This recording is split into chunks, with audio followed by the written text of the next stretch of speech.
పొలంలో వండిన రామ సీతాఫలము. ఈ రామ సీతాఫలం చెట్టు ఇది చూడండి, ఆకులు చూడొచ్చు. దొంగతనం చేయనీకి వచ్చినాం. మా పొలంలో పండిన 5వ ఖాతా ఇది. 5 సంవత్సరాలు అయింది చెట్టు పెట్టి. 5 సంవత్సరాల తర్వాత ఫస్ట్ టైం వచ్చాను.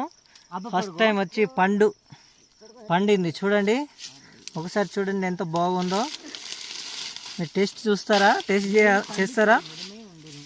హాయ్ ఫ్రెండ్స్, చూడండి ఇదే రామ సీతాఫల్. ఎంత బాగుందో మీకు టేస్ట్ చేసి చూపిస్తాను.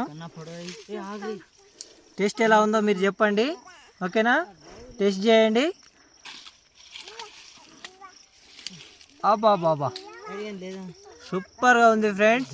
మీకు కావాలంటే కూడా పంపిస్తాను, కింద కామెంట్ చేయండి ప్లీజ్. మీకు ఎవరికైనా కావాలంటే కామెంట్ చేయండి. ఈ సీతాఫలం రామ్ సీతాఫలం పంపిస్తాను. Bye friends.